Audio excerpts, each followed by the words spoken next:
Vodafone idea एक बार फिर financial crisis के एज पर खड़ी है और अब कंपनी ने बचाव के लिए एक बड़ा कदम उठाया है। 20,000 करोड़ रुपए का फंड रेज प्लान। क्या ये प्लान कंपनी को डूबते हुए नेटवर्क से निकाल पाएगा?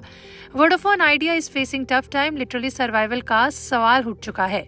जियो और एयरटेल के एग्रेशन एक्सपेंशन, 5G रेस और बेटर सर्विसेज के बीच वीआई कहीं पीछे छूट गया है।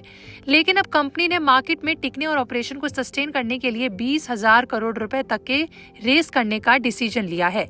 ये पैसा इक्विटी और डेट दोनों फॉर्म्स में उठाया जाएगा। देखिए, 30 मई साल 2025 को जो बोर्ड मीटिंग हुई थी उसमें ये फाइनल डिसीजन लिया गया।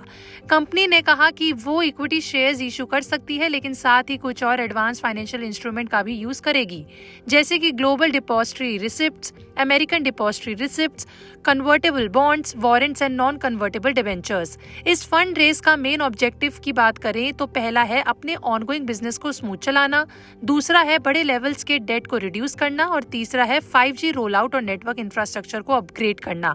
इस समय कंपनी का हाल काफी चैलेंजिंग है। फाइनेंशियल ईयर साल 2025 की Q4 में वोडाफोन आइडिया को 7,160 करोड़ रुपए के करीब का नेट लॉस हुआ था। हालांकि ये लॉस पिछले साल के Q4 से थोड़ा कम है, जब कंपनी ने 7,670 करोड़ रुपए के करीब का नुकसान रिपोर्ट किया था।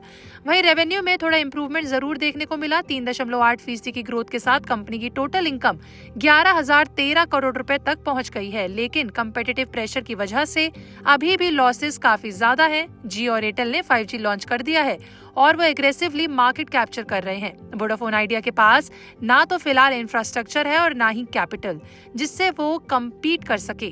कंपनी के कस्टमर्स बेस में भी डिक्लाइन देखने को मिल रहा है। तो ये 20,000 करोड़ रुपए का फंड रेज एक डू और डाई मूवमेंट है वोडाफोन के लिए। अब सवाल ये है कि क्या इन्वेस्टर्स भरोसा करेंगे? क्या पब्लिक ऑफर या फिर प्राइवेट प्लेसमेंट के थ्रू इतना पैसा उठाया जा सकता है?